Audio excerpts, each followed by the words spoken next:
Hello guys, welcome to the channel. Today we are in the Simrig for a drive and talk with the ButtKicker Gamer Plus. So I've had this for a couple of days, so do understand this is not a review. This is a first impressions video. I've only used it for probably 3 hours, I suppose, and just a bit of testing, just playing around with it, and I can give you some early impressions what it's like to have this hardware installed on my Simrig as a new user. So let's get started and yeah, enjoy. Okay, well, if you're interested, I have run an unboxing on this hardware, and in that I do briefly go over how you set it up, and I'll show you all the bits and pieces, etc. And just as I explained in the unboxing, it is very easy to set up. It is a turnkey solution. So in the box you get everything. You get the amp, you get the bass shaker, all the cables, and also they do have some software which you can download called HaptiConnect. So we'll go into more detail about all the software in the review, but I am using their software. I'm using their Ultimate Edition. So the software, you do need to pay a license if you want to have access to any game telemetry, if you want it to work with your shaker and run the game telemetry through to the shaker. You could also use SimHub as an alternative. You don't need to use their software. The amp connects to my PC via USB, so there is effectively a sound card built into the amp, which is a good thing. That's one of the upgrades with the Gamer Plus over the Gamer 2. So this launched this year, this hardware, as did the software. Software is really easy to use, the HaptiConnect software. It's kind of nice.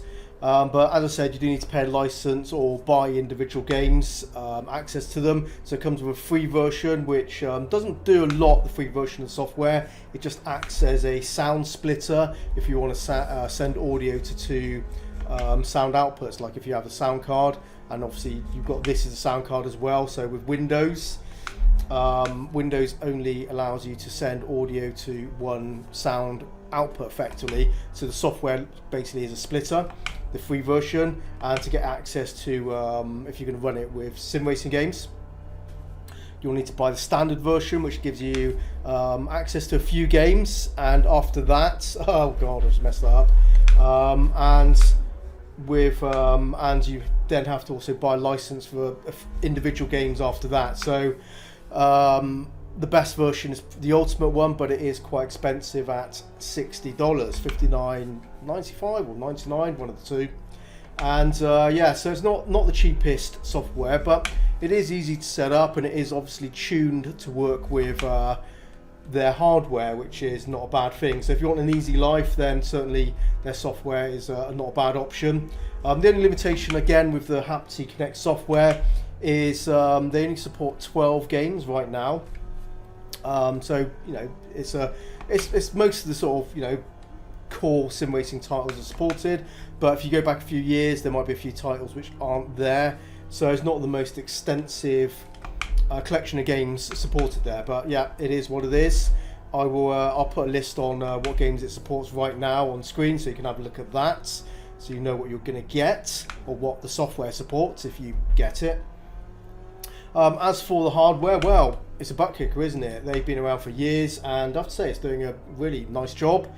So working well with Autumn Ballista 2 here. I've also tested it with ACC, and yeah, it's working really nicely. You can see there is a ButtKicker camera, so you can see it's mounted on the back of my seat post on my motion seat. So yeah, it wobbles a little bit, so you should be able to see some movement from the shaker, and also it might be kind of moving around just because the seat is moving around. So obviously you can see, the difference between the two motions that are happening.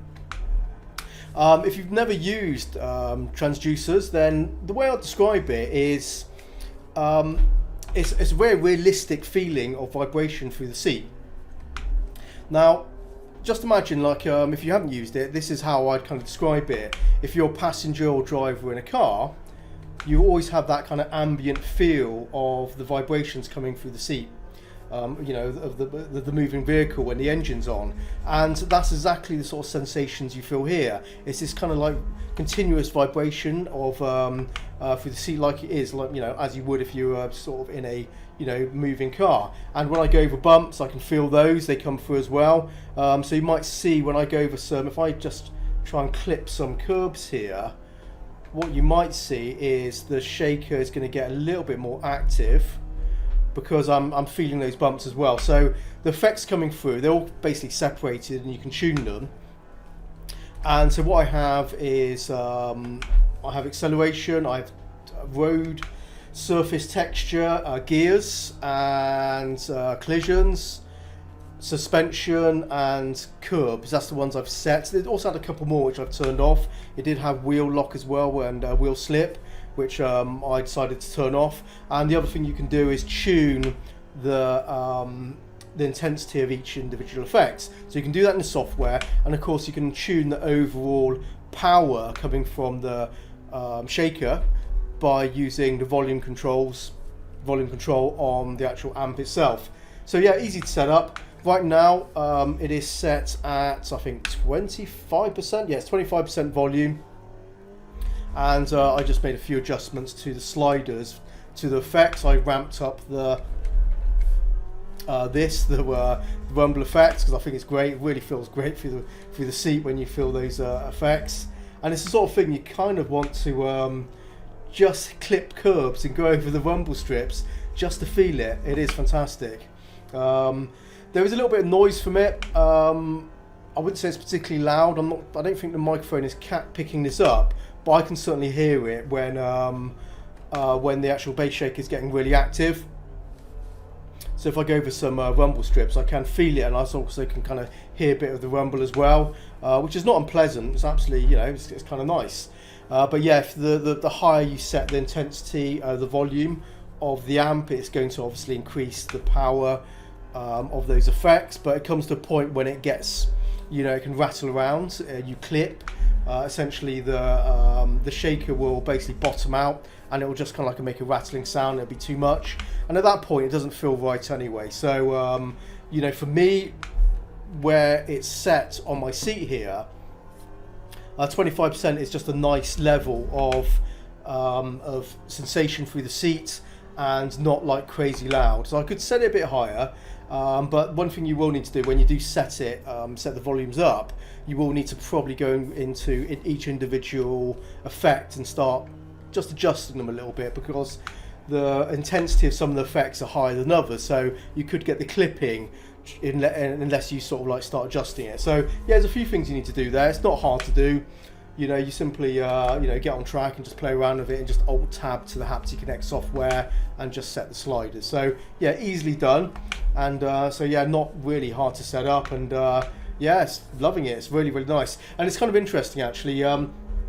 Something I appreciate, which a lot of people do mention when I run videos on shakers, and they, you know, and people with bass shakers talk about it in the comments, is they really find it hard not to use them afterwards, because it really feels weird when you turn it off. If I turn it off, which I'll do now, it's really kind of strange numbness, because you get used to the feeling of it, of how these sensations that are vibrating, you know, rumbling through my Simrig, add to the sort of immersion of it. It gives it, you know, adds reality to, you know, the driving experience, and it is really nice.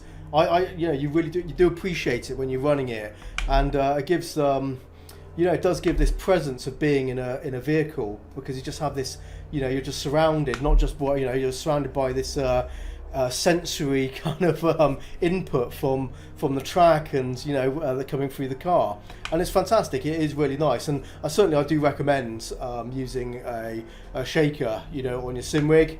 I know some people kind of like go, you know, massively bored with these things and add loads to them, and yeah, it's fair enough, but quite honestly, you can do quite well just off one of these.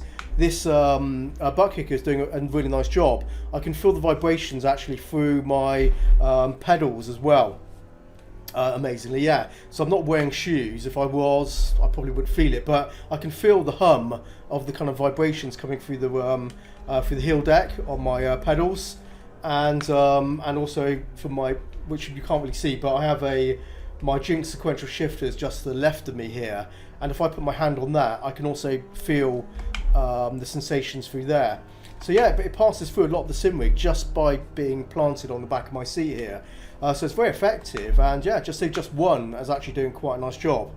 Yeah, but I certainly understand why people might want to do one on all corners, on all four corners of the Simrig, and on the front and back, because yeah, it's once you start getting into bass shakers, yeah, you can get quite into the idea of it, and sort of and really pimp out your Simrig with these things. But the other thing it's worth knowing, actually, guys, and I guess it's a warning when you're using shakers, is because they are creating vibrations which effectively go through the Simrig. It's using the Simrig as effectively like a vibration speaker, so that that small little bass shaker is kind of transmitting all these effects through the Simrig. It's obviously, if I can feel it in my feet, you can imagine that. Let's restart that. You can imagine that those vibrations are also potentially can go through the floor as well. So if your Simrig is not very well isolated and you are not on the ground floor, yeah, there is potential for those vibrations for people to actually hear it in the room below. So if you are in a flat apartment, that could be a problem. So you do need to take into account that. Also, placement of the shaker is also quite important. The closer you can get it to where you want it to be, to actually vibrate is best, because the further out, the more intensity you have to pass through the shaker to get those to get those vibrations to go further. So yeah, so placement is kind of important as well. Where I have it right at the back of the seat, it's perfect, and I'm quite impressed actually that I can actually feel it in my feet. Just this one bass shaker. So yeah, it's doing a really, really nice job. I will run out a review in a couple of weeks and go into more detail about the product and the hardware, more testing, as I've only used it for a few hours, as I mentioned, not too long. The other thing to know is I did, after about half an hour test, I put my hand on the shakers just to see how warm it got, and it was really, it wasn't stone cold, but it's very lukewarm. There's nothing to it, so certainly there's no problems running the shaker at the settings I'm running it at, and quite frankly, this is about as high as I want it for me on my Simrig. So yeah, I could run this all day and I wouldn't have any problems. But yes, it is possible to overdo it and overheat them. So that's the other consideration when using bass shakers, and also that's a consideration when you're using for placement. The further out, higher volume on the bass shaker may make them overheat a lot quicker than if you have them closer in. So these are the sort of things you have to think about when you get these bass shakers. But again, what I'll do, I'll cover this sort of stuff in the review. Okay guys, I'm going to let you go now. I think I covered quite a lot in this video, so I think this was a successful drive and talk today. But yeah, look out for my review in a couple of weeks time, and do indeed, actually, if you check the description of this video, I always link a related video. So of course, if you're watching this video 2 or 3 weeks or in the future past the publishing date of this video, then the review is of course out. But to save you time trying to find your way around my channel, since I do publish a lot of videos, check the description of the video, as there will be a review link there, plus any other related videos which you might find useful if you're interested in bass shakers or indeed this product. So there you go. Thanks for watching, guys, and I'll see you in the next one. And yeah, take care. Happy simming, and bye-bye for now.